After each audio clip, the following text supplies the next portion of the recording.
Well, hello, and thanks for tuning in to another episode of the Without Excuse Devotional Podcast. I'm your host, Paul Wallerzak, and as always, we're so thankful that you've tuned in today. The topic for our discussion today is eternal perspective.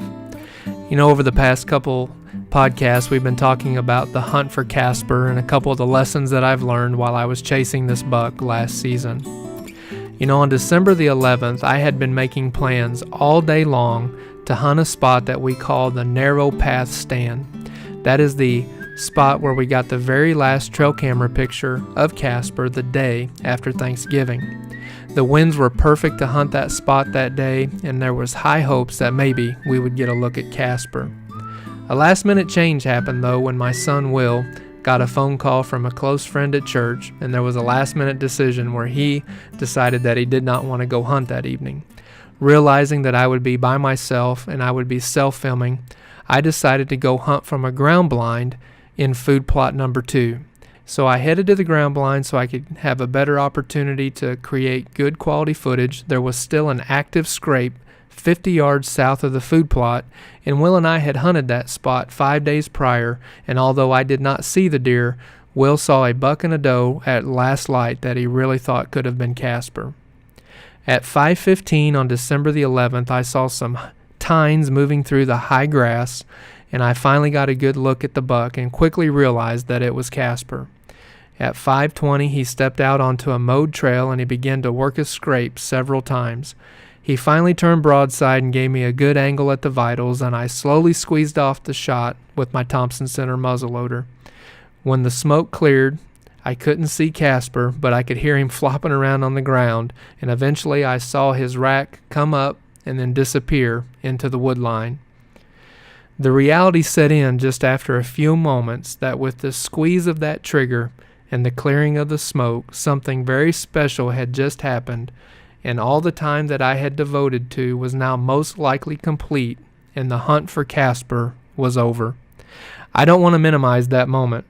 It was something that I really worked hard for, and I feel very blessed that the Lord allowed me to harvest that buck. The reality, though, is in a few months, I would have got the mount back, and as you learned in the last episode with Pastor Anthony, we have now got that mount back. He's on the wall at the house, starting to collect a little bit of dust, but I do like looking up at Casper and reliving that moment, and it has just been a special time. But the reality is the hunt for Casper is over, and I can't go back and reduplicate that. It's over. I was able to put my hands around that rack, and I enjoyed the moment, and it was a trophy that will stay in my mind for a lifetime. You know, the Bible does say things in reference to laying up for ourselves treasures on earth. In Matthew chapter 6, verse 19 to 21, Jesus said, "Do not lay up for yourselves treasures on earth, where moth and rust destroy, and where thieves break in and steal. But lay up for yourselves treasures in heaven, where neither moth nor rust destroy, and where thieves do not break in and steal. For where your treasure is, there your heart will be also."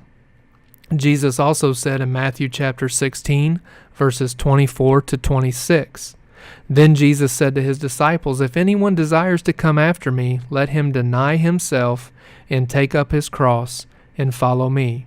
For whoever desires to save his life will lose it, but whoever loses his life for my sake will find it. For what profit is it to a man if he gains the whole world and loses his own soul? Or what will a man give in exchange for his soul?"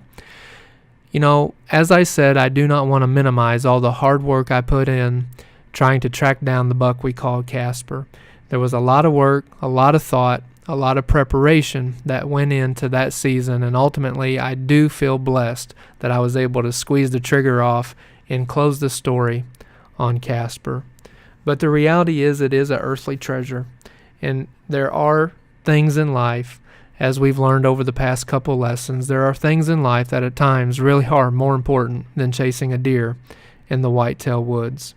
So friend, as you think about your time, I just want to simply encourage you, are you doing things that really matter for eternity?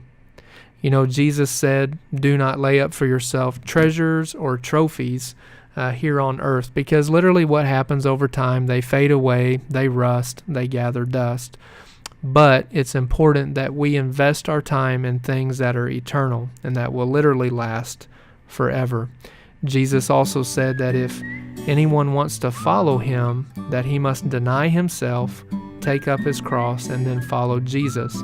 And then he said, literally, what does it profit a man if he would gain the whole world, but at the end of his life lose his own soul? So friend, as we begin to wrap things up, I just want to encourage you, as you head out to the workplace, go out to the whitetail woods, or spend time with your family, please keep an eternal perspective on the hobbies and things that you invest your time in. And remember that things that last for eternity are things that matter the most. That's all the time we have for today. I surely appreciate you tuning in today. And if you have any questions or comments in reference to the content or teaching that you've heard today, feel free to email me at paul@withoutexcuseministries.com. And until we meet again, remember to be safe, shoot straight, and enjoy your time in God's great outdoors.